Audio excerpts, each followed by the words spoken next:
match. Let's reflect on Wakefield if we can in a quick summary. How do you think it went on the night? Yeah, we were at our best, but Wakefield are a decent team. They play some good rugby and they make it difficult for you. There were definitely improvements from the Castleford game, and we ground out a win, just by sticking to our principles and what we pride ourselves on, which is the pleasing thing. Obviously, the 2 points, but there's definitely improvement left in us.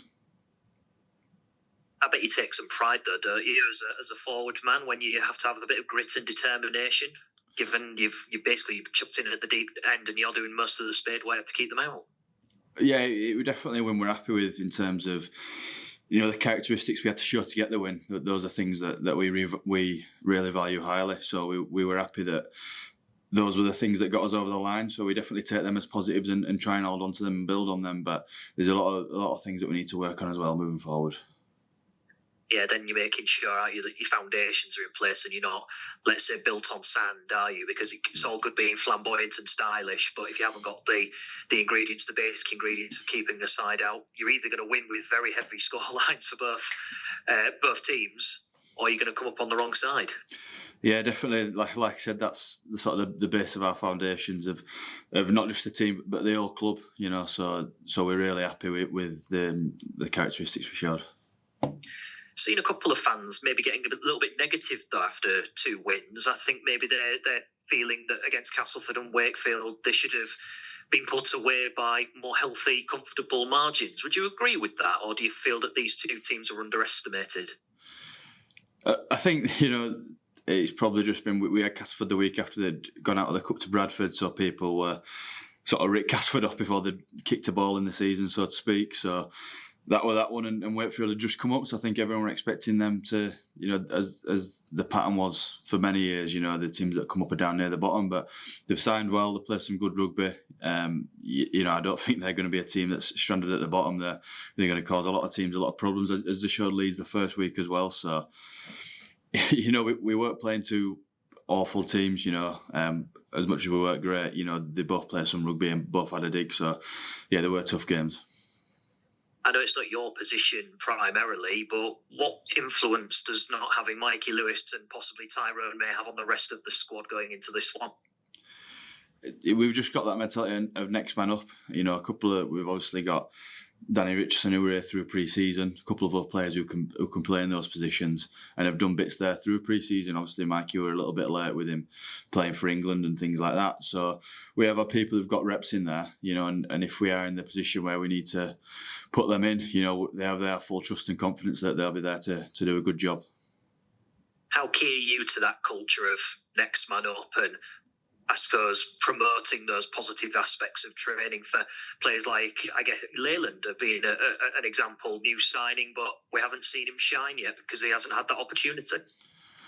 Yeah, I just see my role as trying to drive the standards every day at training and around the place, and obviously a lot of that is on the players on the pitch, but also trying to get around some of the players who are not on the pitch every week and making sure that they are ready for when the chance comes. Are you an arm around the shoulder man? Or are you a little bit more brutal?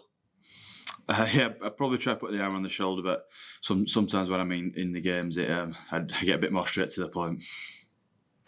So I'm guessing by that we can't maybe go pure verbatim what it is you said. There's maybe a bit of industrial language there. Yeah. Some things probably can't be repeated on here. What about playing alongside Rhyse Martin in that second row? What's it like to have a player of his calibre side by side with you? It's brilliant, but it's not just Rhyse Martin. Obviously, we've got Kalepi coming off the bench. Other players like Dean Adley who can play there. So I think there's a lot of quality across the board in the second row, which is really healthy because we've got to be on it every week and driving to be better every week as well. Yeah, especially in that forward line. It's one of those areas, isn't it, where if you get depleted there, would it be fair to say that if you've got a depleted forward line, that maybe has a lot more impact on the game? Whereas with backs, obviously, maybe a bit more agile, a bit more stylish. If you haven't got the engine room there at its full potential week in, week out, it could possibly be a little bit more costly. Is that fair to say? I think most teams would probably say that week to week, but we've got great depth. I've spoke about the back rowers then, but then there's middles that are not getting a gig at the moment, like Sam Luckley, Jack Brown. You mentioned Bill Erland. I think we've got depth across the board, in the forward. So I think we're pretty healthy in that. And like I said earlier, with the halfback situation, I've got full confidence with anyone who comes in that they can keep us at those levels. Who are the ones doing extras then to try and break into this double-tiered depth side, if you like, because you could almost argue you've got two perfectly strong banks of 13 that you could call upon if you absolutely needed to. Who's, would you say, having a few extra kicks or a extra few metres when they're on the running track, who's shining out for you? To be fair, we've got a good group for everyone doing that. As soon as the session finishes, everyone goes off and does the little bits. But I don't think we've got anyone who just puts their head down and shoots in down the tunnel. So we're really good from that aspect. And like you said, with the 213s, it's great and it's really healthy for training because we can have two teams going against each other, which are really pushing each other and challenging each other, which impacts us positively for the weekend. Some milestones set. Dean had league 200 appearances. Now I asked Willie about the big screen before the Wakefield game. Who were the main architects of putting those bits and pieces together? Because it shows really a great team bond. Yeah, I think obviously there's a few people behind the scenes who'll keep track of people on their appearances and things like that, and then you've got someone like JD who does a lot of the video things and get the photos from people like Tony who people probably don't know about or see. So there's a lot of people who come together with that, but it's really nice, to celebrate those milestones as a group, like you said, because we're a tight group and we appreciate what everyone brings. What would you like to see on the big screen for when it's your turn to be championed? I don't know, just anything that's not too ugly. Not too ugly. Oh dear. Well, maybe a nice shiny trophy or something at the end of this season. In comparison to previous seasons, the way you've started, do you feel your team are on track at the moment? You're laying those foundations as we spoke about earlier, but what do you think is the next step? What do you think is the next improvement on the field? The main thing is just improving every week. We've got to keep picking the wins up. That obviously first and foremost, but we have to keep building every week. I think at the start of last season as well, we were grinding out some wins as well and weren't quite in our straps in other areas of the game, and we just kept focusing on improving, and we had ourselves in a pretty healthy position to go on a pretty good run. Where we're winning consecutive games and winning those big tight games later on in the season, which is the position we want to be in if we want to get over the line. One player in particular, I know I've mentioned a couple individually, but Tom Davis was someone I think you had quite a hand in helping settle in the city with your leadership role. Is that right? Did you take him down to the marina? Yeah, we went out for a couple of coffees and that. I knew him, from the England nights before, so I know what he's like. So it didn't take me quite as long to adjust to his energy and him bouncing off the walls every day. But yeah, I'm really glad as soon as I knew he was coming, and I knew he'd be great for this group, and I don't think anyone can say a bad word about him. Why are you topping up his personality and bouncy humour with more caffeine? I'm trying not. He sits near me in change room and I try and take it off him, but yeah, he's a good lad. Oh, brilliant. I guess someone, yourself being that senior figure, how much of a hand do you have in settling new players into the city and in some cases into the country?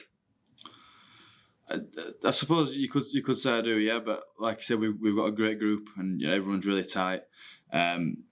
Everyone gets on really well, and we pride ourselves on being good people as well, and being close friends. So no one's really on their own. If anyone needs anything, they can turn to anyone in the squad. It's not just sort of left to 4 or 5 as everyone's available.